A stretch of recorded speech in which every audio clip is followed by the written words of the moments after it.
প্রায় পঞ্চবার্ষিকী পরিকল্পনা মোতাবেক আরআরবি এনটিপিসির ভ্যাকেন্সি বেরিয়েছে, তোমরা জানো। গ্র্যাজুয়েশন লেভেলের যে ভ্যাকেন্সিটা সেটা বেরিয়েছে, এবং 21 তারিখে এইচএস লেভেলের যে ভ্যাকেন্সিটা সেটা বেরোবে, মানে নোটিফিকেশন বেরোবে এবং ফর্ম ফিল আপ শুরু হবে। গ্র্যাজুয়েশন লেভেলের ফর্ম ফিল আপটা অলরেডি শুরু হয়ে গেছে। এইটা ঘিরে তোমাদের অনেকের মনেই প্রচুর প্রশ্ন হয়তো জমছে যে কোন পোস্টটা চুজ করা ভালো, চয়েস কিভাবে দেওয়া উচিত, কোন আরআরবি চুজ করা উচিত, পরীক্ষা প্যাটার্ন কীরকম হবে, কিভাবে প্রিপারেশন নেওয়া উচিত। যেহেতু আজই মিসলেনিয়াস পরীক্ষা হয়ে যাচ্ছে, এরপরে ক্লার্কশিপ, ডব্লিউবিসিএস এবং এনটিপিসির প্রিপারেশন মোটামুটি তোমাদের একসাথে চলবে। তো সেই জন্য আজকের এই ভিডিওতে আমি সবটাকে নিয়ে একটা ভিডিওতে আলোচনা করতে গেলে সেটা প্রায় 1.5-2 ঘন্টার ভিডিও হয়ে যাবে, অতটা ধৈর্য কারোর নেই। তাই আজকে একদম বেসিক কিছু জিনিস নিয়ে আমরা আলোচনা করব আমাদের ভিডিওতে। নোটিফিকেশান দেখিয়ে পুঙ্খানুপুঙ্খভাবে কিছু বেসিক জিনিস নিয়ে আলোচনা করব, এবং এরপরে আরও বেশ কিছু ভিডিওতে, খুব শিগগিরই বেশ কিছু ভিডিওতে আমার চেষ্টা রয়েছে যে বিভিন্ন পোস্ট সম্পর্কে আলোচনা, কোন আরআরবি চুজ করবে সেটা নিয়ে যদি আজকেও খানিকটা আলোচনা করে দেবো যে কোন আরআরবি কীভাবে চুজ করা উচিত। কিন্তু এর পরবর্তীতে এক্সক্লুসিভ কিছু ভিডিওতে এবং পোস্ট সংক্রান্ত, পোস্ট ডিটেলস, প্রমোশন ইত্যাদি সংক্রান্ত যে আলোচনাগুলো হবে, আমি অলরেডি একটা প্ল্যানিং যেটা মাথার মধ্যে রয়েছে, এবং সেটা খানিকটা এক্সিকিউশনের পর্যায়ে তো রয়েছে, যে রেলওয়ের একজন কোনো আধিকারিক এবং উচ্চ পর্যায়ের কোনো আধিকারিক, তাকে দিয়ে এই ভিডিওটা করানোর, এবং সেটা নিয়ে বেশ খানিকটা এগোনোও হয়েছে।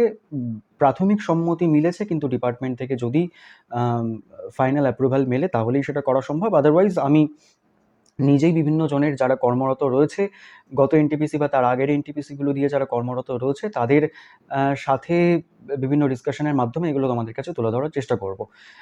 কাট অফ ইত্যাদিগুলো একটা গুরুত্বপূর্ণ রোল প্লে করে কোন আরআরবি চুজ করবে, কোন পোস্ট চুজ করবে সেগুলোর ক্ষেত্রে। মেডিকেল স্ট্যান্ডার্ডস এখানে একটা বিষয় রয়েছে।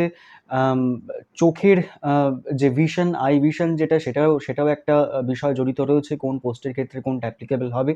এই সমস্ত জিনিসগুলো নিয়ে ধীরে ধীরে ডিসকাশন আসবে, এক্সক্লুসিভ ডিসকাশন আসবে, কিন্তু আজকের ভিডিওতে একটা ওভারঅল ডিসকাশন করার চেষ্টা করছি, এবং তার সাথে কোন বিষয়ের জন্য কি পড়বে, প্রাথমিকভাবে আরআরবি চুজ করার ক্ষেত্রে কি ক্রাইটেরিয়া মাথায় রাখা উচিত, কোন পোস্টের ক্ষেত্রে কি ধরনের মানে কি ফেস করতে হতে পারে, তোমার জন্য কোনটা সুটেবল হবে, এই সমস্ত জিনিসগুলো নিয়ে আজকে একটা প্রাথমিক ধারণা দেওয়ার আপাতত চেষ্টা করছি। এই হলো সেই বিস্তারিত নোটিফিকেশন ধরে ধরেই আমরা একটুখানি এগোবো এবং আলোচনাগুলো করতে থাকবো। প্রথমত 13 তারিখে এটা গ্র্যাজুয়েশন লেভেলের যে পরীক্ষাটা, সেটা গ্র্যাজুয়েট পোস্ট যেগুলো সেগুলোর পাবলিশ হয়েছে, এবং যেটা শর্ট নোটিশ বেরিয়েছিল সেখানে বলা হয়েছিল যে 21 তারিখ সম্ভবত এইচএস ক্যাটাগরি যে পোস্টগুলো রয়েছে সেগুলো বেরোবে। যদিও 2019 সালে আমার যতদূর মনে পড়ছে গ্র্যাজুয়েট এবং এইচএস পোস্টগুলো একসাথেই বেরিয়েছিল, এবছর আলাদা আলাদাভাবে নোটিফিকেশনটা বেরোচ্ছে। 13ই সেপ্টেম্বর নোটিফিকেশন বেরিয়েছে, 14 তারিখ শুরু হয়েছে অনলাইন অ্যাপ্লিকেশন বা রেজিস্ট্রেশন, এই প্রসেসটা, এবং চলবে হচ্ছে 13ই অক্টোবর পর্যন্ত, অর্থাৎ পুজোর সময়টা পর্যন্ত এটা চলবে। এখানে আমাদের আর তেমন কিছু নেই। এবার হচ্ছে যে ভ্যাকেন্সিগুলো আমরা পাচ্ছি, সেটা হচ্ছে 5টা মূলত ভ্যাকেন্সি, তার মধ্যে দুটো হচ্ছে লেভেল 6 এর এবং 3টে হচ্ছে লেভেল 5 এর। লেভেল 6 এর দুটো ভ্যাকেন্সির মধ্যে chief commercial cum ticket supervisor যেটা আছে, সিসিটিসি যেটা, এই পোস্টটা কিন্তু এইবারে নতুন যুক্ত হয়েছে। অর্থাৎ এই পোস্টটা এর আগে ছিল না। দুটো পোস্টকে একসঙ্গে মার্জ করে এই পোস্টটা ক্রিয়েট করা হয়েছে। এর আগে যেটা এসআরসিটিসি ছিল, সেটার থেকে প্রমোশন হয়ে সিসিটিসি হয় আর কি। তো এই পোস্টটাকে এবছর নতুন অ্যাড করা হয়েছে লেভেল 6 এর ক্ষেত্রে। আম এটায় লেভেল 6 মানে কি? লেভেল 6 হচ্ছে যেখানে আমার ইনিশিয়াল যে বেসিক সেটা হচ্ছে 35,400। 35,400 আম মানে ওভারঅল যে সেলারিটা একটা এক্স সিটিতে দাঁড়াবে, সেটা আম গড়পড়তা 70,000। ইন হ্যান্ড যে সেলারিটা পাওয়া যাবে সেটা গড়পড়তা 70,000। এবার এখানে একটা বিষয় রয়েছে। রেলের চাকরিতে আমরা জানি যে সেখানে বিভিন্ন নাইট অ্যালাওয়েন্স থাকে, আরো নানা রকমের হলিডে অ্যালাওয়েন্স ইত্যাদি বিষয়গুলো থাকে।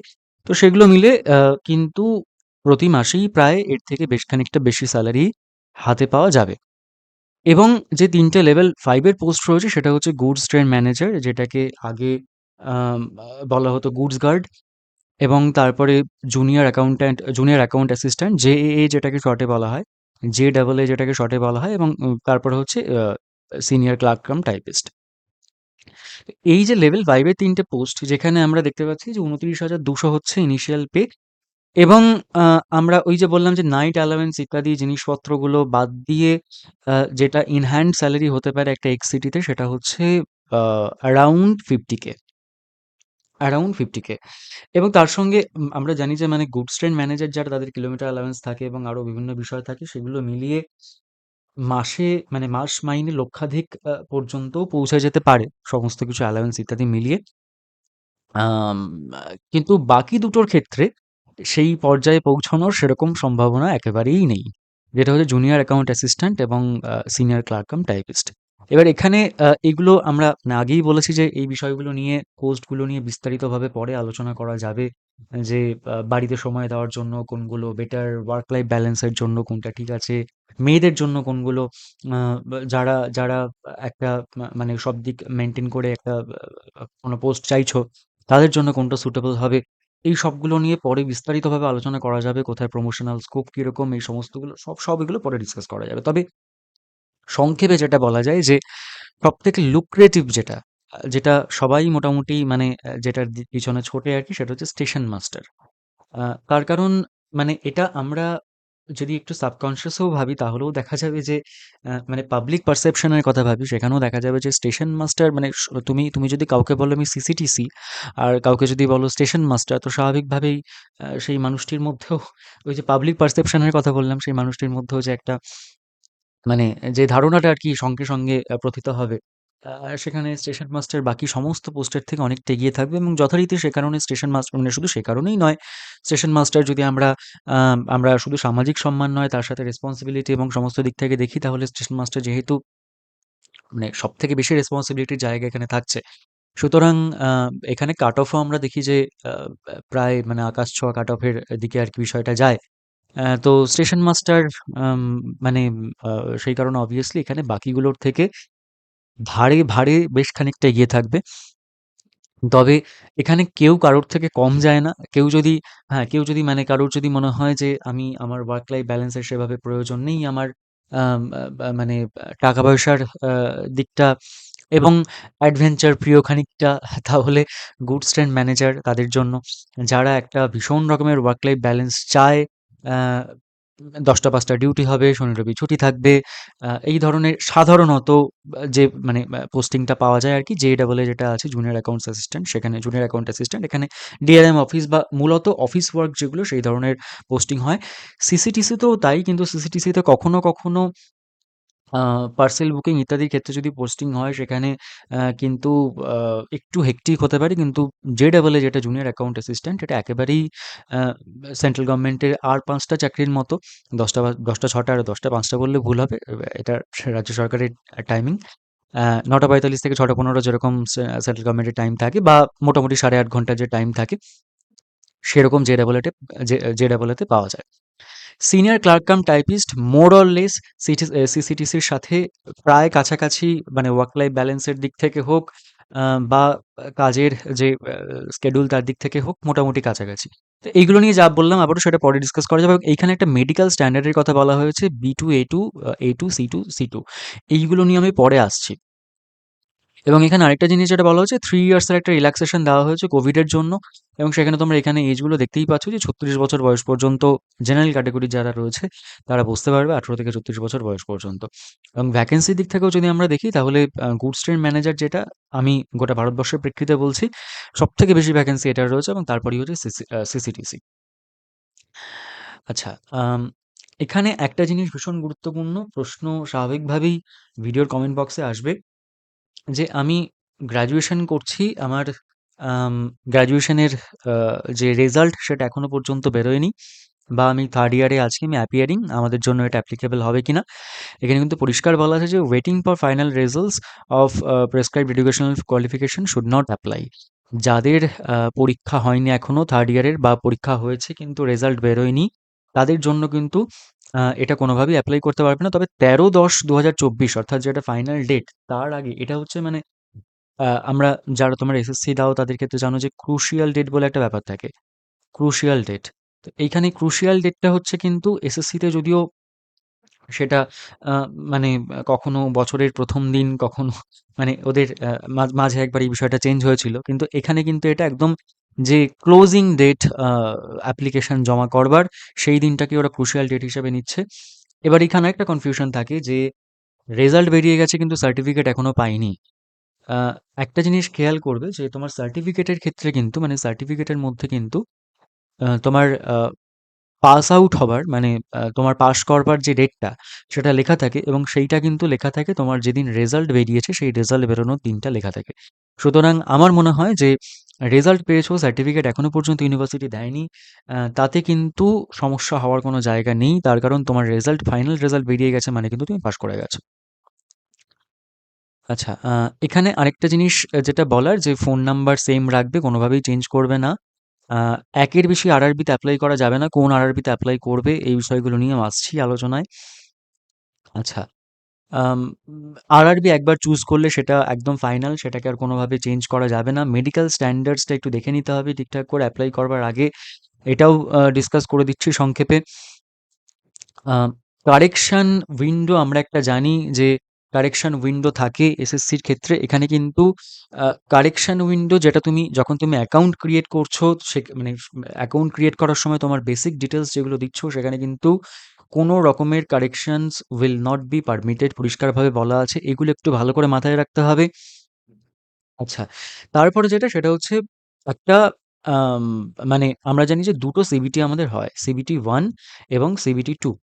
এবং তারপরে বিভিন্ন পোস্টের ক্ষেত্রে বিভিন্ন রকম, কোথাও একটা সিবিএটি রয়েছে অর্থাৎ কম্পিউটার বেসড অ্যাপটিটিউড টেস্ট রয়েছে, কোথাও টাইপিং স্কিল টেস্ট রয়েছে, আর আ আ কোথাও ডিরেক্টলি ডকুমেন্ট ভেরিফিকেশন বা মেডিকেল ভেরিফিকেশন, এই বিষয়গুলো রয়েছে। তো কোথায় কি সেগুলোতে আমি আসছি। আচ্ছা, সিবিটি 2 তে ডাকা হবে হচ্ছে 15 টাইমস অফ ভ্যাকেন্সিজ, এবং কম্পিউটার বেসড অ্যাপটিটিউড টেস্ট যেটা আছে সেখানে, বা টাইপিং স্কিল টেস্ট যেটা আছে সেখানে ডাকা হবে 8 Times of the vacancies. Negative marking থাকবে হচ্ছে 1/3। এগুলো একদম বেসিক যে ডিটেইলস সেগুলো। তারপরে আমরা চলে আসি হচ্ছে আ প্রেফারেন্স অফ পোস্টস। এটা হচ্ছে সবথেকে গুরুত্বপূর্ণ জায়গা। আমি সবাইকে বলব যে তাড়াহুড়ো করে ফর্ম ফিল আপ করবার কোনো প্রয়োজন নেই। আগে ভালো করে জেনে নাও বিভিন্ন ভিডিও থেকে আ নিজের মেডিকেল স্ট্যান্ডার্ডস, আই ভিশন, আ এবং বিভিন্ন পোস্টগুলোর ক্ষেত্রে মানে ভ্যাকেন্সির সাথে সাজুজ্য রেখে আগের বছর বিগত যে এনটিপিসি হয়েছে সেগুলোর কাট অফ, আ কোন পোস্টের ক্ষেত্রে, কোন রিজনের ক্ষেত্রে, মানে রিজন মানে কোন আরআরবির ক্ষেত্রে কিরকম কাট অফ হয়েছে সেই বিষয়গুলো পর্যালোচনা করে, হোম পোস্টিং ইত্যাদির যে সম্ভাবনাগুলো সেগুলো পর্যালোচনা করে, কোথায় কিরকম ট্রান্সফারের বিষয় রয়েছে সেগুলো একটু জেনে নিয়ে, যারা অলরেডি ওয়ার্কিং তাদের থেকে একটু জেনে নিয়ে, তারপরে, এটা যথেষ্ট সময় রয়েছে হাতে, প্রায় ১ মাস সময় রয়েছে, এগুলো সব জেনে নিয়ে তারপরে কিন্তু এই প্রেফারেন্স অফ পোস্টস এবং আ আরআরবি চুজ করা, এই বিষয়গুলো কিন্তু অনলাইন অ্যাপ্লিকেশন মানে করবার সময় করো। তাড়াহুড়ো করবার কোনো প্রয়োজন নেই, আমি আবারও বলছি। আর ভিডিওর ১ম এই যেটা বললাম, যেগুলো নিয়ে ডিটেইলড ডিসকাশন সেগুলো সব আমি ধীরে, ধীরে আনার চেষ্টা করব। তবে সবকিছু নিয়ে নয়, মূলত এই পোস্ট এবং ট্রান্সফার, আ মা তারপরে মানে পোস্টগুলোর যে ডিটেইলস, পোস্টিং, ট্রান্সফার, প্রমোশন, এই বিষয়গুলো নিয়ে আলোচনা করার চেষ্টা করব। মেডিকেল স্ট্যান্ডার্ডস বা আই ভিশন এগুলো কিভাবে চেক করা যেতে পারে সেটা আমি এই ভিডিওতেই বলে দিচ্ছি, বা এগুলো নিয়ে প্রচুর ভিডিও অ্যাভেলেবেল পেয়ে যাবে। বাকিগুলো নিয়েও অ্যাভেলেবেল ভিডিও প্রচুর রয়েছে। তাহলে কেন আমি আলাদা করে ভিডিও বানাচ্ছি? তার তার কারণ হচ্ছে যে পশ্চিমবঙ্গের প্রেক্ষিতে, মানে ভারতবর্ষের প্রেক্ষিতে আ যে জিনিসগুলো আলোচনা করা হচ্ছে, পোস্টিং, ট্রান্সফার ইত্যাদি বিষয়গুলো, সেগুলো একরকম। আর পশ্চিমবঙ্গের প্রেক্ষিতে বিষয়টা আলাদাও হতে পারে। তো সেইজন্য আমি একটুখানি এটা আলাদাভাবে ডিসকাশন করার চেষ্টা করছি। আচ্ছা, এইখানে একটা জিনিস, যারা এসসি/এসটি ক্যান্ডিডেট আছে তাদের জন্য কিন্তু তোমরা জানো যে আগের এনটিপিসি যেটা হয়েছিল সেখানে সিবিটি 1 এ মোটামুটি কাছাকাছি সিট পড়লেও সিবিটি 2 তে কিন্তু বহু দূরে, দূরে সবার সিট পড়েছিল। তো সেটার ক্ষেত্রে একটা ট্রেনের রিজার্ভেশনের ব্যাপার রয়েছে, এবং এসসি/এসটি দের ক্ষেত্রে এটা সম্পূর্ণ ফ্রি। এটা নোটিফিকেশন একটু দেখে নিও, কি, কি করতে হবে, প্রেসক্রাইবড ফরম্যাট রয়েছে সেগুলো একটু দেখে নিও। আচ্ছা, এইটা হচ্ছে সবথেকে গুরুত্বপূর্ণ জায়গা। ৪ টে মেডিকেল স্ট্যান্ডার্ড আমাদের রয়েছে, A2, A3, V2 এবং C2। এখানে দেখো ৪ টেতেই কিছু ডিসট্যান্ট ভিশনের কথা লেখা রয়েছে। 6/9, 6/9, আ 6/9, 6/9, 6/9, 6/12, এখানে আছে 6/12। এইটা কিন্তু ভীষণ গুরুত্বপূর্ণ। ফর্ম ফিল আপ করবার আগে আমি বারবার বলছি, এটা কিন্তু ভালোভাবে চেক করে নিয়ে তারপরে ফর্মটা ফিল আপ করো। অনেকের একটা কনফিউশন থাকে যে চশমা থাকলে ফর্ম ফিল আপ করা যাবে কি না, মানে গুডস গার্ডের ক্ষেত্রে, মানে যেটাকে আমরা এখন ট্রেন ম্যানেজার বলছি, ট্রেন ম্যানেজারের ক্ষেত্রে বা স্টেশন মাস্টারের ক্ষেত্রে চশমা থাকলে ফর্ম ফিল আপ করা যাবে কিনা, এরকম একটা কনফিউশন রয়েছে। চশমা থাকা না থাকার সঙ্গে কিন্তু বিষয়টার কোনো সম্পর্ক নেই। এই যে ডিস্ট্যান্ট ভিশনের যে টেস্ট, এটা কিন্তু আমি বলব সব থেকে বেটার হচ্ছে কাছাকাছি যদি কোনো চশমার দোকান থাকে, দেখবে সেখানে কোনো না কোনো ডাক্তার বসেন। একেবারে কম ভিজিট নেন এরকম কোনো একজন ডাক্তারের কাছে গিয়ে এই ভিশনটাকে একটুখানি টেস্ট করিয়ে নাও। এটা বাড়িতে বসেও করা যায়, যদি সেটা একটু রিস্কি হয়ে যায়, বাড়িতে বসেও এটা করা যায়। ইউটিউব খুলে একটুখানি সার্চ করবে, আ বিভিন্ন ওয়েবসাইট রয়েছে, সেখানে কিছু পদ্ধতি রয়েছে। তবে সেই বিষয়গুলোর, মানে সেই পদ্ধতিগুলো এবং সেখানে যে স্ট্যান্ডার্ড অনুযায়ী, যে মেজারমেন্ট অনুযায়ী করা হয়, আ সেটার ক্ষেত্রে অ্যাকুরেসি কতটা রয়েছে সেটা নিয়ে কিন্তু আমার সন্দেহ খানিকটা রয়েছে। তবে আমি যখন ২০১৯ এ এনটিপিসির ফর্ম ফিল আপ করেছিলাম, সেখানে কিন্তু আমি মানে ইউটিউব দেখেই, ইউটিউবের সাহায্য নিয়েই বিষয়টা করেছিলাম। ইউটিউবে একটু সার্চ করবে যে ডিসট্যান্ট ভিশন চেক করার ওয়েবসাইট। দেখবে বেশ কিছু ওয়েবসাইট পেয়ে যাবে। এই ওয়েবসাইটগুলোতে কিন্তু একদম আ মানে স্টেপ বাই স্টেপ আ এই জিনিসটা টেস্ট করবার একটা জায়গা থাকে। তো সেইখানে করে নিতে পারো। তবে আমি বলব সবথেকে বেটার যেটা, সেটা হচ্ছে যে কাছাকাছি কোনো আ কোনো যেকোনো চশমার দোকানে আ একবার ডাক্তারও, মানে ডাক্তারকে দিয়েও টেস্ট করাতে পারো, বা চশমার দোকানে যারা থাকেন তারাও সাধারণত এই বিষয়টা, মানে এটা একদম বেসিক একটা টেস্ট। এটা তারাও টেস্টটা করে দিতে পারেন। তাদেরকে দিয়ে একবার টেস্টটা একটু করিয়ে নিও। তবে আমি বলব যে এটা, মানে এটায় ভয় পাওয়ার কিছু নেই। যদি কালার ব্লাইন্ডনেস না থাকে, অথবা আ যদি মানে কারোর ক্ষেত্রে খুব হাই পাওয়ার চশমার ক্ষেত্রে না থাকে, তাহলে কিন্তু মানে তাদের ক্ষেত্রে এটায় আটকা পড়বার কোনো কারণ নেই। হ্যাঁ? আচ্ছা। এখানে একটা বিষয় রয়েছে, লাসিক সার্জারি এটা থাকলে মানে একটা সমস্যা রয়েছে। সেগুলো খুব রেয়ার বিষয়। সেগুলো নিয়ে আমি ডিসকাস খুব একটা করছি না। এখানে ক্রুশিয়াল ডেট, যেটা ডেট অফ বার্থ এর ক্ষেত্রে, সেটা একটুখানি খেয়াল রাখবে। আ ইউআর এবং ইডব্লিউএস এর ক্ষেত্রে যেটা, ওবিসির ক্ষেত্রে যেটা, এসসি/এসটির ক্ষেত্রে যেটা, এবং যেটা লোয়ার লিমিট যেটা, সেটা স্বাভাবিকভাবে ১/১/২০০৭, যেহেতু ১৮ বছর বয়স বলা হয়েছে। আচ্ছা, রিল্যাক্সেশন বাকিদের ক্ষেত্রে যেরকম থাকে, আ এসসি/এসটি, ওবিসিদের ক্ষেত্রে সেরকম, পিডব্লিউডিদের ক্ষেত্রে সেরকম রিল্যাক্সেশন এখানে রয়েছে। ইডব্লিউএসদের সরি, মানে এক্স সার্ভিসম্যান যারা, তাদের ক্ষেত্রে সেগুলো রয়েছে এখানে। আচ্ছা, আ ফর্ম ফিল আপের ফিস যেটা ৫০০ এবং ২৫০, এবং এটা ৫০০ র মধ্যে ৪০০ হচ্ছে রিফান্ডেবল, এবং ২৫০ র মধ্যেই পুরো ২৫০ টাই হচ্ছে রিফান্ডেবল, প্রোভাইডেড তুমি সিবিটি 1 এ অ্যাপিয়ার করছো। সিবিটি 1 এ অ্যাপিয়ার করলে এগুলো তোমার ব্যাংক অ্যাকাউন্টে ফেরত চলে আসবে। যদিও সেটা পরীক্ষা খারাপ হলেই আরকি ওটার চিন্তাটা মাথায় ঘোরে যে কতক্ষণে টাকাটা ফেরত আসবে। আদারওয়াইজ আদারওয়াইজ খুব একটা ওটা মাথায় আসে না। তবে হ্যাঁ, মানে আজকের দিনে ফর্ম ফিল আপের টাকা-পয়সা যেভাবে বাড়ছে, তাতে করে এই অ্যামাউন্টটা যদি ফেরত আসে, সেটা দিয়ে আরেকটা পরীক্ষার ফর্ম ফিল আপ করা যাবে খুব স্বাভাবিকভাবেই। আচ্ছা, নেক্সট এগুলো খুব একটা ইম্পোর্টেন্ট মোটেই নয়। আচ্ছা, এইখানে এবার আসি হচ্ছে সিবিটি 1 যেটা। সিবিটি 1 কিন্তু সমস্ত পরীক্ষার জন্য, মানে সমস্ত পোস্টের জন্য কমন সিবিটি, সিবিটি 1। এবং এখানে একটা ১০০ নম্বরের পরীক্ষা হয়, যে ১০০ নম্বরের মধ্যে জিএ থাকে হচ্ছে ৪০, ম্যাথমেটিক্স ৩০ এবং জিআই হচ্ছে ৩০ থাকে। মোট সময় থাকে ১.৫ ঘন্টা। ১.৫ ঘন্টা এনাফ সময়, আ বরং বলা যায়, মানে অন্তত রেলের পরীক্ষার ক্ষেত্রে মোর দ্যান এনাফ সময়। তার কারণ সবথেকে বেশি থাকে হচ্ছে জিএ, ৪০ টা থাকে, যেটা করতে খুব বেশি হলে ২০ মিনিট সময় লাগবে, ১৫ থেকে ২০ মিনিট সময় লাগবে। বাদবাকি ১ ঘন্টার বেশি সময় তোমার কাছে থাকছে ৩০ টা ম্যাথ এবং ৩০ টা জিআই করার জন্য। এবং এই ম্যাথ, জিআই এর ক্ষেত্রে, বিশেষ করে জিআই এর ক্ষেত্রে এমন কিছু আহামরি থাকে না। মোটামুটি আমরা যেগুলো করে এসেছি, যারা এসএসসির প্রিপারেশন নাও তাদের ক্ষেত্রে, বা যারা পিএসসির প্রিপারেশন নাও তাদের ক্ষেত্রেও খুব একটা সমস্যার কিছু নয়। একটুখানি আ প্র্যাকটিসের মধ্যে থাকতে হবে। টেক্সট বুক থেকে একটু প্র্যাকটিস করবে। তাহলেই হবে। ম্যাথমেটিক্স এর ক্ষেত্রে আমি বলব, যেগুলো নরমাল বিষয় থাকে, মানে আমরা ম্যাথ যেগুলো পিএসসি বা এসএসসির জন্য প্র্যাকটিস করি, তার সাথে এনটিপিসির ক্ষেত্রে কিছু জিনিস এক্সট্রা থাকে, যেগুলো নিয়ে মানে ডিটেইলড ডিসকাশন এখানে করে কোনো লাভ নেই। এগুলো প্রচুর ভিডিওস রয়েছে, তোমরা জানো যে, যেমন ধরো মিন, মিডিয়ান, মোড, এই ধরনের কিছু আ বিষয় থাকে, মানে স্ট্যাটিস্টিক সংক্রান্ত কিছু বিষয় থাকে। কিছু মানে এনটিপিসির ক্ষেত্রে ২-৩ টে চ্যাপ্টার একটু এক্সট্রা থাকে, সেগুলোকে করে নিতে হবে। আর কিছু নয়।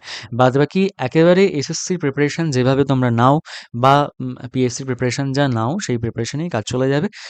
তবে ওই যে বললাম ২-১ টা চ্যাপ্টার একটু এক্সট্রা থাকে সেগুলো করে নিতে হবে। তবে এখানে একটা জিনিস বারবার বলছি, আ টেক্সট বুক আমি কারোর প্রমোশন করছি না। টেক্সট বুক আমাকে ১ পয়সাও দেয়নি। টেক্সট বুক হোক, অলিভ বোর্ড হোক, টেক্সট বুক, অলিভ বোর্ড ইত্যাদি বিভিন্ন চ্যানেল মানে প্ল্যাটফর্ম রয়েছে যেই প্ল্যাটফর্মগুলোতে ফুল মক দেওয়া যায় এবং সেকশনাল মক দেওয়া যায়। তো রেলওয়ের জন্য special full mock, sectional mock এগুলো দেখবে অলরেডি খানিকটা এসে গেছে এবং আরও আসবে যেহেতু নোটিফিকেশন বেরিয়ে গেছে। পরীক্ষা হয়তো জানুয়ারি, ফেব্রুয়ারির আগে কোনোভাবেই আমার মনে হয় না ফেব্রুয়ারির আগে কোনোভাবে কন্ডাক্ট করা পসিবল হবে। আ এই যে কমাস সময় রয়েছে, তবে তারপরেও হতে পারে। আমি এটা একেবারেই আন্দাজে একটা সময় মানে সময়সীমার কথা বলছি। যতটা সময় ২ মাস, ৩ মাস, ৪ মাস, ৫ মাস, ৬ মাস যতটাই সময় থাকুক না কেন হাতে, মক টেস্ট দেওয়াটা একটা অভ্যাসে পরিণত করো। এটা ভীষণভাবে হেল্প করবে যেকোনো পরীক্ষার ক্ষেত্রে এবং এনটিপিসির ক্ষেত্রে পার্টিকুলারলি আমি বলছি mock test previous years. Kiran এবং আরও বিভিন্ন বই হয় পিওয়াইকিউর জন্য, রেলওয়ের এনটিপিসির পিওয়াইকিউর জন্য অ্যামাজনে সার্চ করলেই পেয়ে যাবে। এনটিপিসি পিওয়াইকিউ সার্চ করলেই পাবে। পিওয়াইকিউর বিভিন্ন বই হয়। আগে একটা পিওয়াইকিউর বই কেনো। ২০১৬ বা ২০১৯ বা হয়তো হতে পারে ২০১৬ এবং ২০১৯ দুটোই রয়েছে। এরকম যেকোনো একটা পিওয়াইকিউর বই কেনো। কিনে আগে পুরোটা না হোক, মানে পুরোটা তো যথেষ্ট সময় সাপেক্ষ। অন্তত ৫টা থেকে ১০টা পেপার উইদাউট এনি প্রিপারেশন আগে সলভ করবার চেষ্টা করো। করে দেখো যে তোমার মার্কস কত আসছে এবং এটাকে তারপর অ্যানালাইজ করার চেষ্টা করো যে কোন, কোন জায়গাগুলোতে তুমি ল্যাগ করছো এবং সেইগুলোকে পার্টিকুলারলি আলাদাভাবে চিহ্নিত করে নিয়ে সেগুলোর ক্ষেত্রে প্রিপারেশনটা ভালো করে নেওয়া। এগুলো তোমরা সবই জানো। আমি তাও মানে জাস্ট সংক্ষেপে বলার চেষ্টা করছি। পিওয়াইকিউটা কিন্তু যেকোনো পরীক্ষার ক্ষেত্রে আমি পার্টিকুলারলি এনটিপিসির ক্ষেত্রেও ভীষণভাবে ইম্পর্টেন্ট। কোয়েশ্চেনের প্যাটার্ন জানতে পারবে যেহেতু এনটিপিসি অনেকদিন পরে হচ্ছে। প্রায় ৫ বছর পরে এনটিপিসি হচ্ছে। প্রশ্নের অনেকেই আছো যারা হয়তো এই ১ম বার এনটিপিসি দিচ্ছ বা আগে দিলেও হয়তো ভুলে গেছো বিষয়গুলো। তো এনটিপিসির কিন্তু নিজস্ব একটা ঘরানা রয়েছে, নিজস্ব একটা প্যাটার্ন রয়েছে। পিওয়াইকিউ যদি অন্তত ৫টা থেকে ১০টা পেপার সলভ না করো, এই প্যাটার্নটা নিয়ে তুমি যতই ভিডিও দেখো, যতই বিভিন্ন সিলেক্টেড যারা ক্যান্ডিডেটস রয়েছে তাদের কাছে সাজেশন নাও না কেন, প্যাটার্নটা কিন্তু তোমার আয়ত্তের মধ্যে আসা বা তোমার কাছে একেবারে জলের মতো পরিষ্কার হওয়া এই বিষয়টা কিন্তু ততক্ষণ হবে না, যতক্ষণ না তুমি পিওয়াইকিউ গুলো ভালো করে স্টাডি করছো বা সলভ করছো। স্টাডি করার থেকেও বড় কথা সলভ করছো। তো আগে এগুলো সলভ করো। সলভ করে আগে প্যাটার্নটাকে ভালো করে বোঝার চেষ্টা করো, আত্তীকরণ করার চেষ্টা করো। তারপরে তুমি এনালাইজ করার চেষ্টা করো যে কোন, কোন জায়গাগুলোতে তোমার ভুল হয়েছে। সেখানে তুমি দেখবে ওই বইগুলোতে আনসারও দেওয়া থাকে, আনসার কি দেওয়া থাকে। তোমার কত মার্কস আসছে, মার্কসটা কিভাবে আপ ডাউন করছে ওই ৫টা বা ১০টা পেপারের ক্ষেত্রে। পিওয়াইকিউ কিন্তু তোমরা ওই যে প্ল্যাটফর্মগুলো বললাম সেখানেও পিওয়াইকিউ পাবে, সেখান থেকেও দিতে পারো। এভাবে দাও। তারপরে চ্যাপ্টার ওয়াইজ ভিডিও দেখতে পারো। যেমন ধরো ম্যাথমেটিক্সের ক্ষেত্রে সাহিল খান্ডেলওয়াল আছেন, তারপরে গগন প্রতাপ আছেন, আরও প্রচুর টিচাররা রয়েছেন। তাদের যেকোনো কারো মানে যেকোনো একজনের থেকে প্লেলিস্ট ধরে পরপর ভিডিওগুলো দেখে নিলে মোর দ্যান এনাফ। জিআই এর জন্য প্রচুর চ্যানেল রয়েছে। সেখানে যেকোনো একটা জায়গা থেকে জিআই দেখে নাও এবং জেনারেল অ্যাওয়ারনেস, এটা চ্যাপ্টার ওয়াইজ জেনারেল অ্যাওয়ারনেসের মধ্যে আমরা জানি যে জিএ, জিকে, সিএ আলাদা, আলাদা পোরশন থাকে। তো জিএ, জিকে এর জন্য যেকোনো একজন টিচারের, সেটা খান স্যার হতে পারেন, সেটা অন্য যেকোনো টিচার হতে পারেন। আ বিভিন্ন জনের প্লেলিস্ট ইউটিউবে একদম ফ্রিতে অ্যাভেলেবল রয়েছে। যেকোনো জায়গা থেকে দেখে নিতে পারো এটা।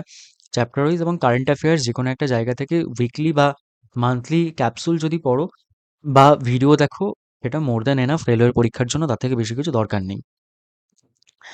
তো এই হলো মানে মোটামুটি প্রিপারেশন। তবে হ্যাঁ, একটা জিনিস বলব যে খাপছাড়া ভাবে যেন এই বিষয়টা না হয়। মানে এই পার্টিকুলারলি জেনারেল অ্যাওয়ারনেস এর জন্য বলছি, এই প্রিপারেশনটার জন্য যেন কোনো খাপছাড়া প্রিপারেশন না হয়।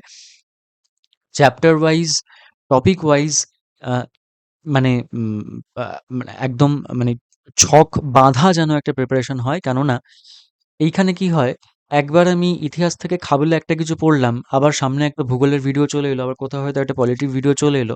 সামনে যা পারলাম দেখে নিলাম। তার ফলে কি হয়, এই ভিডিওগুলো মানে ভিডিও দেখাটা তো একটা আ কাইন্ড অফ মানে দেখবে যে তুমি যখন পড়তে বসবে, একটা বই খুলে বসবে আর ভিডিও যখন দেখবে, অবভিয়াসলি তুমি ওই বই পড়ার থেকে, বইয়ের পাতায় চোখ বোলানোর থেকে ভিডিওতে চোখ রাখাটা চোখের জন্য অনেক বেশি মানে তাৎক্ষণিকভাবে আরামদায়ক হবে, এবং মানসিকভাবেও বেশ খানিকটা সেটা স্বস্তি দেয়। মনে হয় যেন একটু পরিশ্রমটা কম হচ্ছে। তো সেই জন্য ভিডিওগুলোর ক্ষেত্রে কি হয়, পরপর ভিডিও আসে, আমরা দেখতে থাকি এবং সেখানে মানসিক পরিশ্রমটা যেহেতু কম হয়, সেখান থেকে যে আউটপুটগুলো আমরা পাচ্ছি সেগুলোকে আমাদের মাথার রিটেন করবার ক্ষমতাও খানিকটা কম হয়। তো এই রিটেনশন রেটটা যেন খানিকটা বেশি হয়, সেটার জন্য খাপছাড়া ভিডিও না দেখে একটু প্লেলিস্ট করে দেওয়া আছে বা ঠিকভাবে সাজানো রয়েছে এরকম কোনো একটা জায়গা থেকে বা কোনো বই থেকে। আম, আহ, সেটা লুসেন্ট হতে পারে, সেটা মনোহর পান্ডে হতে পারে, সেটা তরুণ গোয়েল হতে পারে, সেটা তোমার আমাদের পিএসসির জন্য যে বইগুলো পড়া হয়, যেমন ধরো আম, ওই বইটার কি নাম, ক্র্যাক, বা ওই ভদ্রলোকের কি নাম আমি ভুলে যাচ্ছি, নিতিন সিংহানিয়া, ওনার যে বইটা আছে, ম্যানুয়াল, ডব্লিউসিএস ম্যানুয়াল। তো এই ধরনের যেকোনো একটা বই থেকে আমি বলব যে সব, মানে এনটিপিসি পরীক্ষার জন্য পার্টিকুলারলি আলাদা করে বিরাট কিছু প্রিপারেশনের দরকার নেই। যারা এসএসসি পিএসসি প্রিপারেশন করছো জেনারেল অ্যাওয়ারনেসের জন্য, তাদের ওই প্রিপারেশনই এখানে মানে কাজ চলে যাওয়ার থেকে অনেক বেশি চলে যাবে। সুতরাং আলাদা প্রিপারেশন এখানে কোনোভাবেই প্রয়োজন নেই। যে যেখান থেকে করছো বিভিন্ন সোর্স ঘেটো না, যে কোনো একটা পার্টিকুলার জায়গা থেকে প্রিপারেশনটা করো। 1/3 মার্ক এটা ডিডাক্টেড হওয়ার কথা যেটা বলা হয়েছে, আগেও ডিসকাস করা হলো। এখানে দেখো সিলেবাস দিয়ে দেওয়া রয়েছে যে ম্যাথামেটিক্সের ক্ষেত্রে কি সিলেবাস আছে।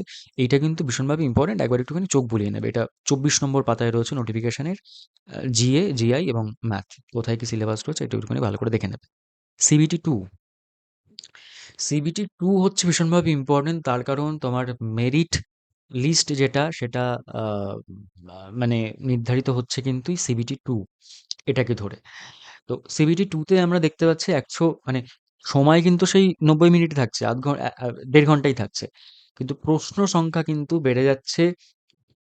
আগে যেটা 100 ছিল সেখান থেকে 20টা প্রশ্ন বেড়ে এটা 120টা প্রশ্ন হয়ে যাচ্ছে। এখানেও কিন্তু জি এর ওপর সব থেকে বেশি মার্কস এটা ক্যারি করছে 50, ম্যাথামেটিক্সে 35 এবং জিআইতে 35। সেম জিনিস, আলাদা কিচ্ছু নয়। যেভাবে সিবিটি 1 এর প্রিপারেশন করছো সেভাবেই সিবিটি 2 এর প্রিপারেশন। এটা মানে সিবিটি 1 এর জন্য আলাদা প্রিপারেশন করলাম, সিবিটি 2 এর জন্য আলাদা প্রিপারেশন, এগুলোর কোনো প্রয়োজন নেই। একসাথে একটা হোলসাম প্রিপারেশন করবে তাহলেই হবে। এবং এখানেও এই 1/3 মার্ক এটা ডিডাক্ট করা হচ্ছে, সেম জিনিস। সিলেবাস এখানে দেওয়া রয়েছে, দেখে নেবে একটু। এবং আমি বলব যে মানে উম দেখবে যে খানিকটা ডিফারেন্স তুমি পাবে। যে সিবিটি 1 এর যে সিলেবাস সেখান থেকে সিবিটি 2 এর সিলেবাসে খানিকটা ডিফারেন্স পাবে। সিবিটি 2 এর সিলেবাসটা ধরে পড়াশোনা করো। যদি সিলেবাস ধরেই একান্ত পড়াশোনা করতে হয় তবে। আচ্ছা, সেকেন্ড স্টেজ অফ সিবিটি যেটা, সেটা পার করার পরে একটা CBAT, computer based aptitude test থাকে। সেটা স্টেশন মাস্টারের ক্ষেত্রে এটা এখানে পরে একটা জায়গায় এরকম দিয়ে দেওয়া রয়েছে। স্টেশন মাস্টারের জন্য সিবিএটি, সিবিএটি বিষয়টা কি?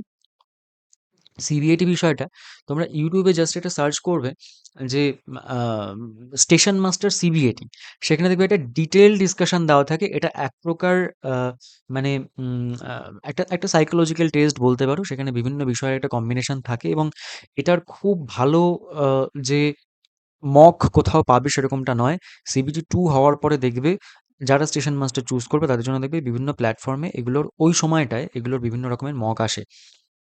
ইউটিউবেও দেখবে কিছু মক, মানে পুরোনো কিছু মক অ্যাভেলেবেল রয়েছে, সেখান থেকে চাইলে দেখে নিতে পারো। তবে আমার মনে হয় এগুলো এখন থেকেই এতটা মানে এত পর্যালোচনা ইত্যাদি না করাটাই ভালো। তবে একটা জিনিস বারবার বলছি, শেষকালে গিয়ে যেন কোনোভাবেই এই মেডিকেল স্ট্যান্ডার্ড বা আই ভিশন এগুলোর জন্য কোনোভাবে কাউকে বাদ হতে না হয়। সেজন্য আগে থেকে একটু এগুলো টেস্ট করে ফর্মটা ফিল আপ করো, এবং সিবিএটিটা পারলে একবার একটুখানি চোখ বুলিয়ে নিও ইউটিউবে। টাইপিং স্কিল টেস্ট এটা একটা থাকে, খুব নরমাল একটা জিনিস, 30টা ওয়ার্ড পার মিনিট, বা হিন্দিতে যদি হয় তাহলে 25 ওয়ার্ড পার মিনিট। এবং এইখানে কিন্তু একটা জিনিস, সেটা হচ্ছে যে কোনো রকমের ব্যাক স্পেস দেওয়ার জায়গা থাকে না। এখানে এখানে দেখো লেখা আছে without editing tools and spell check facility, কোনো রকম ব্যাক স্পেস দেওয়ার কিন্তু এখানে কোনোভাবে জায়গা থাকে না টাইপিং স্কিল টেস্ট। এবং তারপরে যথারীতি ডকুমেন্ট ভেরিফিকেশন হচ্ছে, ডিভি হচ্ছে। এইখানে দেখো এটাকে খুব সুন্দর করে সাজিয়ে দেওয়া আছে। গুডস ট্রেন্ড ম্যানেজারের ক্ষেত্রে আলাদা করে কিছু হচ্ছে না। সিনিয়র ক্লার্ক মানে এসসিটি যেটা, সিনিয়র ক্লার্ক কাম টাইপিস্ট, সেখানে টাইপিং স্কিল টেস্ট হচ্ছে। জেএ এর ক্ষেত্রে একটা টাইপিং স্কিল টেস্ট হচ্ছে। সিসিটিসির ক্ষেত্রে কিছু থাকছে না। স্টেশন মাস্টারের ক্ষেত্রে সিবিএটি থাকছে। নর্মালাইজেশন অফ মার্কস আমরা জানি এটা থাকে। আহ, গত 5-6 বছর ধরে বিষয়টা চালু হয়েছে। ফটোগ্রাফ এবং সিগনেচার এগুলো একটু দেখে নেবে, পরে আরও ডিটেলস এটাকে বলা আছে। আচ্ছা, পোস্ট ওয়াইজ অ্যান্ড রেলওয়ে বা প্রোডাকশন ইউনিট ওয়াইজ প্রেফারেন্স, এটাকে ভেরি কেয়ারফুলি চুজ করতে হবে ফর্ম ফিল আপ করবার সময়। এটা আগেও বলেছি, এটা আমি পরেও আসছি, আরআরবিটা কীভাবে কী করতে হবে সেটা নিয়ে। প্রেফারেন্স অফ পোস্টস দিতে হবে, আগেও বলা হলো বিষয়টা। আচ্ছা, আম, ভাষা চুজ করবার একটা জায়গা থাকে। আমরা জানি যে এখন মোটামুটি সব মেজর যে রিজনাল ল্যাঙ্গুয়েজগুলো, সেই রিজনাল ল্যাঙ্গুয়েজগুলোতে পরীক্ষা হচ্ছে। তুমি বাংলা অবশ্যই চুজ করতে পারো, তবে আমি আমার পূর্ব অভিজ্ঞতা থেকে বলছি, যদি এখন সেটা অনেকটা বেটার হয়েছে। বাংলায় যে ট্রান্সলেশন দেওয়া থাকে প্রশ্নের, সেটা এক প্রকার ভয়ানক। তো এখন যদিও অনেক বেটার হয়েছে, তবুও আমি বলবো পারলে ইংলিশটাই ট্রাই করো। ঠিক আছে? ব্যাংক অ্যাকাউন্ট ডিটেলস দিতে হবে রিফান্ডের জন্য, যেটা বললাম, রিফান্ড পাওয়ার জন্য। আচ্ছা, ছবির ক্ষেত্রে এইগুলো একটু দেখে নিও, এগুলো মোটামুটি সবার কাছেই রেডি করা থাকে, এগুলো আলাদা করে কিছু নয়। এসএসসির ক্ষেত্রে যেমন থাকে উইদাউট গ্লাসেস, এখানে কোথাও উইদাউট গ্লাসেস কিছু বলা নেই, এখানে বলা আছে without cap and sunglasses, face 50% cover করে থাকতে হবে, যেরকম থাকে আর কি। আর যদি কেউ গ্লাসেস পরো তাহলে সেটা যেন তোমার চশমায় মানে কোনো আলো রিফ্লেক্ট না করে, সেটা মাথায় রাখতে হবে। ঠিক আছে? তবে চশমা পরে ছবি দেওয়া যাবে, কোনো অসুবিধা নেই। সিগনেচার এগুলো মাথায় রাখবে, এগুলো যে আহ, আমাদের স্পেসিফিকেশনগুলো দেওয়া রয়েছে, এগুলো একটু মাথায় রাখবে ফর্ম ফিল আপ করবার সময়। আচ্ছা, উম, এখানে সেরকম কিছু বলার নেই। মোবাইল নাম্বার, ইমেল আইডি এগুলো সেম রাখতে হবে, আরআরবি চেঞ্জ করা যাবে না, এগুলো আগেও বলা হয়েছে। আচ্ছা, আর হচ্ছে মূল বিষয়টা বাকি আছে, সেটা হচ্ছে আরআরবি চুজ করা।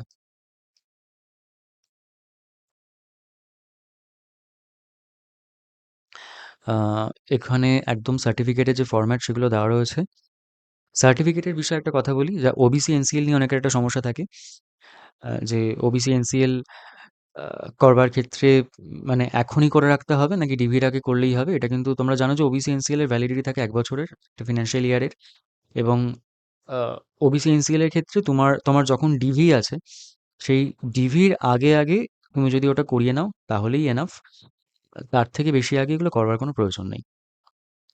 ঠিক আছে? এখানে একটা বিষয়, আম, দেখো, ভ্যাকেন্সি ওয়াইজ এখানে আরআরবি গুলো দেওয়া রয়েছে, এখানে বাইরের রাজ্যের গুলো দেওয়া রয়েছে, একটু আমাদের রাজ্যের গুলোতে আসি। যারা বাইরের রাজ্যে যেতে চাও, কিছু কিছু রাজ্যের ক্ষেত্রে বেশ কম কাট অফ থাকে। আম, সেগুলোতে যদি কেউ বাইরের রাজ্যে গিয়ে চাকরি করতে চায়, তবে আজকালকার ছেলে মেয়েদের ক্ষেত্রে আমার মনে হয় না কেউ বাইরে গিয়ে চাকরি করবার ক্ষেত্রে খুব একটা আগ্রহী থাকে বলে।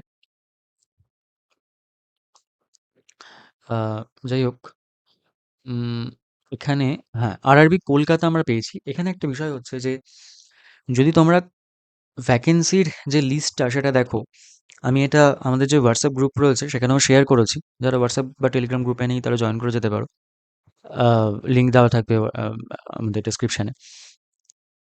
কলকাতা আরআরবিতে কিন্তু সর্বোচ্চ ভ্যাকেন্সি, বাদবাকি মানে গোটা দেশের সমস্ত আরআরবির তুলনায় কলকাতা আরআরবিতে কিন্তু সর্বোচ্চ ভ্যাকেন্সি, 1382টা ভ্যাকেন্সি।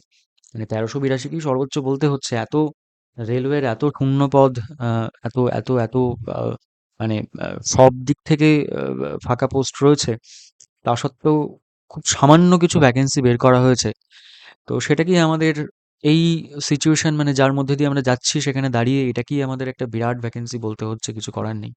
যাই হোক, মানে অন্যগুলোর তুলনায়, অন্য অন্য আরআরবি গুলোর তুলনায় বেশ বড় ভ্যাকেন্সি। এবং এখানে একটা জিনিস দেখবে যে ইয়ার এবং এসইআর বলে এটা একটা মার্ক করা রয়েছে। ইয়ার এসইআর বিষয়টা কি? ইয়ার হচ্ছে eastern railway, south eastern railway. Eastern railway এবং সাউথ ইস্টার্ন রেলওয়ের মানে যে সদর দপ্তর দুটোই কলকাতায়।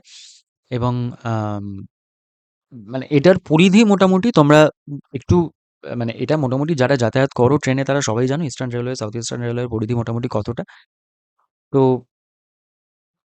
এখানে একটা জিনিস যেটা বলার, যে আরআরবি কলকাতার মধ্যে যারা কলকাতা এবং পার্শ্ববর্তী জেলাগুলোতে যারা আছো, তাদের জন্য যদি কাট অফ নিয়ে খুব একটা চিন্তা না থাকে, তাহলে আমি বলবো আরআরবি কলকাতা তাদের জন্য বেস্ট অপশন। বাড়ির থেকে কাছে পোস্টিং, যাতায়াত করে মানে সেন্ট্রাল গভর্নমেন্টের চাকরি করা এবং ইন্ডিয়ান রেলওয়েতে চাকরি করা। ইন্ডিয়ান রেলওয়ে তোমরা জানো যে ইটসেলফ একটা ব্র্যান্ড, এবং সেখানে চাকরি করা, বাড়ি থেকে যাতায়াত করে মানে বাড়ির ভাত খেয়ে চাকরি করা, এটা খুব একটা ছোটখাটো কথা নয়। সুতরাং আরআরবি কলকাতা চুজ করবার ক্ষেত্রে এই বিষয়টা মাথায় রাখা প্রয়োজন। তবে আরেকটা বিষয় এখানে রয়েছে। আহ, এখানে আমি মানে আহ, কোনোভাবেই মানে রিজনাল মাইন্ডসেট নিয়ে এই কথাগুলো বলবার চেষ্টা করছি না, তবুও এগুলো তিক্ত সত্য হলেও বলতে হবে। বিষয়টা হচ্ছে, যেহেতু কলকাতার ভ্যাকেন্সি প্রচুর মানে বেশ খানিকটা বেশি, এবং এর নিচেই সম্ভবত মালদা রয়েছে।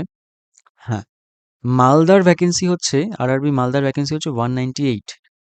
এটা খুব একটা বেশি ভ্যাকেন্সি নয়, এবং এই 198 এর মধ্যেও গুডস ট্রেন ম্যানেজারের ক্ষেত্রে সব থেকে বেশি ভ্যাকেন্সি 110, এবং বাদবাকিগুলোর ক্ষেত্রে খুব সামান্য ভ্যাকেন্সি।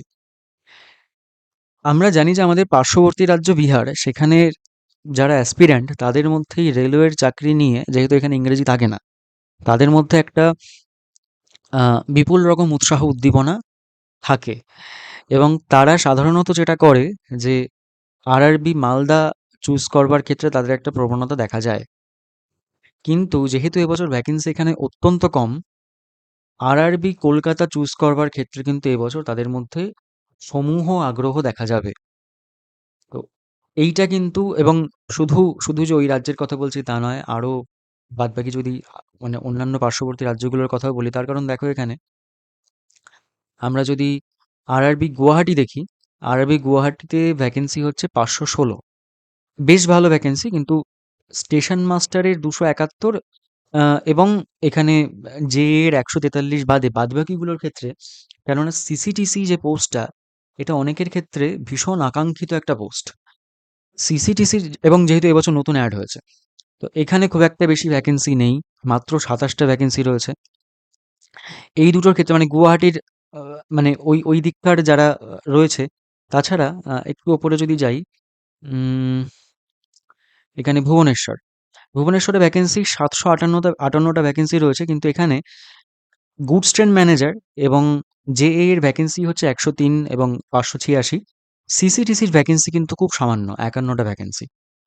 সুতরাং এই পার্টিকুলার বা সিনিয়র ক্লার্ক কাম টাইপিস্ট এটার ক্ষেত্র, তো এই পোস্টগুলোর জন্য যারা মানে পাখির চোখ করে এই পোস্টগুলোকে রাখছো, তাদের ক্ষেত্রে কিন্তু আমি বলবো এখানে মানে পার্টিকুলারলি কলকাতায় কম্পিটিশন কিন্তু একটা কাট থ্রোট কম্পিটিশনের মধ্যে আমরা যেতে চলেছি।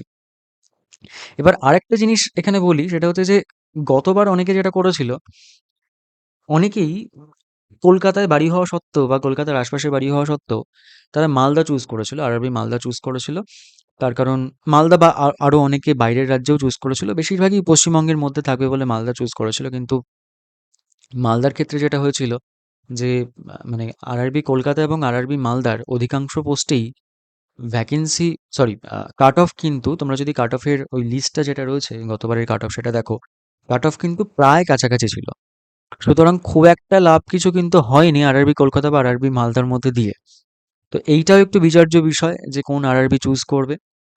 এবং আরও একটা বিষয় হচ্ছে যে কোন আরআরবিতে কীরকম ট্রান্সফার এবং প্রমোশন, এই বিষয়গুলো রয়েছে, এটাও কিন্তু গুরুত্বপূর্ণ। সেই জন্য বললাম যে এটা নিয়ে একটা সেপারেট ভিডিও দেওয়ার চেষ্টা করব। আপাতত প্রাথমিকভাবে আমি এই জিনিসটুকু শুধু বলার চেষ্টা করলাম যে কলকাতায় কিন্তু আরআরবি কলকাতায় কিন্তু কম্পিটিশন প্রচণ্ড হাই। যেহেতু পার্টিকুলারলি এই পোস্টটার কথা আমি বলছি, সিসিটিসির কথা বলছি, এখানে যেহেতু 523টা এসআর এবং এসিআর এবং ইআর মিলিয়ে, মানে ইস্টার্ন এবং সাউথ ইস্টার্ন মিলিয়ে 523টা ভ্যাকেন্সি রয়েছে। তো এটা কিন্তু হিউজ, 523টা ভ্যাকেন্সি, এবং এই এই পার্টিকুলার পোস্টটার জন্য কিন্তু একটা হিউজ কম্পিটিশন হবে কলকাতায়। সুতরাং যদি মানে কম্পিটিশন হওয়া মানে সেখান থেকে সরে যাওয়া নয়, যদি নিজের ওপর কনফিডেন্স থাকে, যদি মনে হয় যে আমি বাইরে গিয়ে চাকরির ক্ষেত্রে, কেননা রেলওয়ের চাকরি একটা সময় ভীষণ সুখের চাকরি ইত্যাদি বলা হলেও, এই মুহূর্তে দাঁড়িয়ে যদি পরিচিত কেউ রেলওয়েতে চাকরি করে, পার্টিকুলারলি একটু দায়িত্বশীল পদে যারা রয়েছে, সেটা স্টেশন মাস্টার হোক বা গুডস ট্রেন ম্যানেজার হোক, এই ধরনের পোস্টে যারা রয়েছে, বাদবাকিগুলো একেবারে দায়িত্বশীল পোস্ট নয় আমি তা বলছি না। তবে আমি পার্টিকুলারলি এই পোস্টগুলোর কথা বলছি হেক্টিক ওয়ার্ক প্রোফাইলের জন্য। তাদেরকে একটু জিজ্ঞাসা করে দেখো।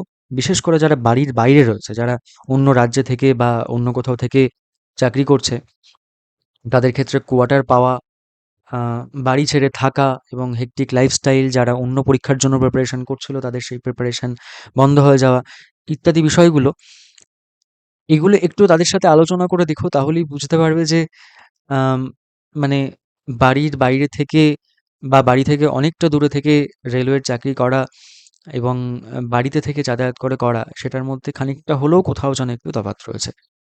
সুতরাং এই বিষয়গুলো পর্যালোচনা করে নিয়ে আ এগুলো ফিল আপ করার চেষ্টা করো। মানে পোস্ট প্রেফারেন্স যেটা সেটা ফিল আপ করার চেষ্টা করো। পোস্ট প্রেফারেন্স দেওয়ার সময় দেখবে যে প্রত্যেকটার ক্ষেত্রে ইআর এবং এসইআর এর জন্য আলাদা, আলাদা করে এগুলো দেওয়া থাকছে। তো সেখানে একটুখানি ভ্যাকেন্সি গুলো পর্যালোচনা করে তুমি তোমার জন্য প্রপার মেডিকেল স্ট্যান্ডার্ড কোনটা অ্যাপ্লিকেবল হচ্ছে সেটা একটু দেখে নিয়ে, ভ্যাকেন্সিটাকে ঠিকঠাক দেখে নিয়ে যে ভ্যাকেন্সি ঠিকঠাক পরিমাণে আছে কিনা, বা সেইভাবে কিন্তু নিজের প্রেফারেন্সটা চুজ করবার চেষ্টা করবে।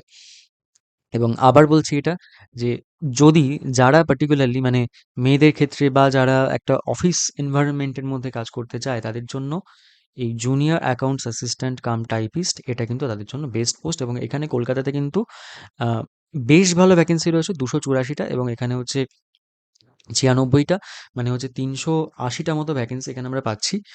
সাউথ ইস্টার্ন এবং ইস্টার্ন দুটো যে রিজন, দুটো মিলিয়ে কিন্তু কলকাতায় আমরা প্রায় 380টার মতো ভ্যাকেন্সি পাচ্ছি, যেটা কিন্তু বেশ ভালো ভ্যাকেন্সি এই মুহূর্তে দাঁড়িয়ে। আচ্ছা, শুধু মানে মুম্বাই বা কলকাতার মধ্যে অনেকে সীমাবদ্ধ থাকতে চায় না। বাদবাকি যে জায়গাগুলো, যেমন ধরো আরআরবি মুম্বাই বা অন্যান্য যে আরআরবি গুলোতে বেশ ভালো রকমের ভ্যাকেন্সি রয়েছে।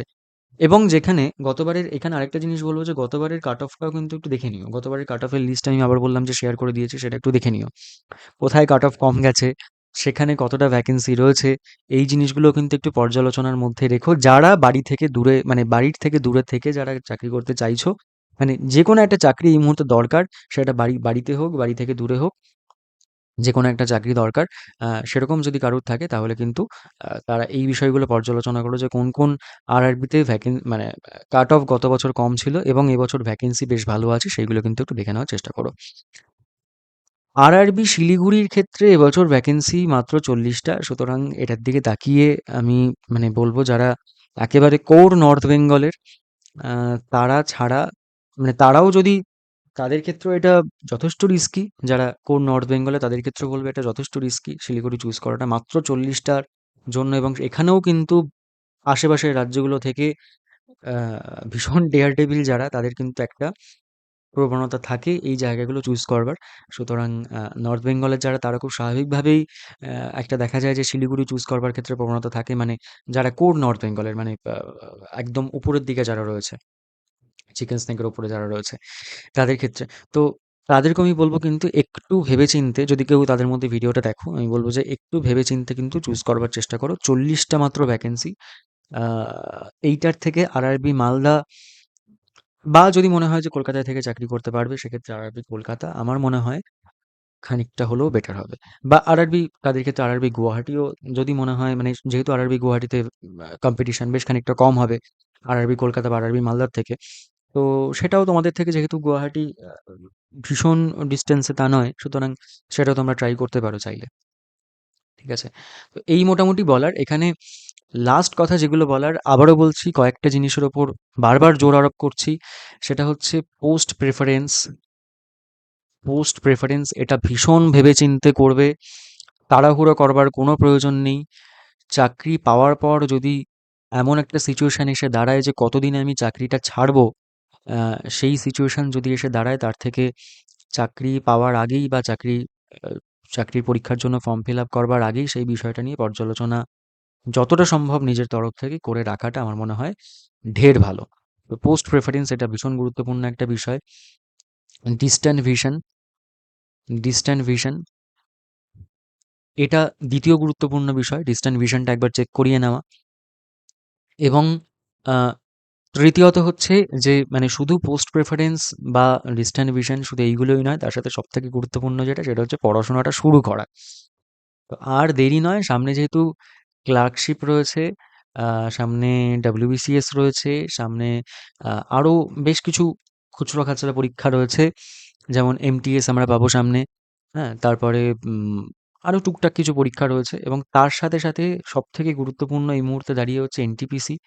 তো এইগুলোর একটা হোলসাম প্রিপারেশন আমার মনে হয় মিসলেনিয়াস সবে শেষ হয়েছে বলে ঢিলেমি না দিয়ে তুরান্ত, যেটাকে হিন্দিতে বলা হয় সেরকম তুরান্ত একটা মানে ফরেন একটা প্রিপারেশন, মানে অবিলম্বে একটা প্রিপারেশন আর কি শুরু করা উচিত। আদারওয়াইজ এতগুলো পরীক্ষাকে একসঙ্গে কভার করা কিন্তু বেশ খানিকটা ডিফিকাল্ট হবে বলেই আমার মনে হয়। এবং তার সঙ্গে কোর্টের আরও টুকরো টাকার কিছু পরীক্ষা রয়েছে। তো সেগুলোকে একসঙ্গে ট্যাকেল করা একটা মানে একটা কম্প্রিহেন্সিভ ওয়েতে জিনিসটাকে ট্যাকেল করা, সেটার জন্য আমার মনে হয় এখন থেকেই ঠিকঠাক করে স্ট্র্যাটেজি তৈরি করে প্রিপারেশন শুরু করাটা ভীষণ গুরুত্বপূর্ণ। ঠিক আছে? আর শেষ কথা যেটা বলার, যে আবারও বলছি, তাড়াহুড়ো না করে পরে যেন কোনোভাবেই হাত কামড়াতে না হয়। যদিও ট্রান্সফারের বিভিন্ন বিষয় রেলওয়েতে এখন অনেকটা আগের থেকে বেটার হয়েছে ট্রান্সফারের বিষয়গুলো। তা সত্ত্বেও বলছি, পরে যেন হাত কামড়াতে না হয়। আগে থেকে এইগুলো ভালো করে পর্যালোচনা করে তারপর কিন্তু এনটিপিসির জন্য ফর্মটা সবাই ফিল আপ করো। ঠিক আছে?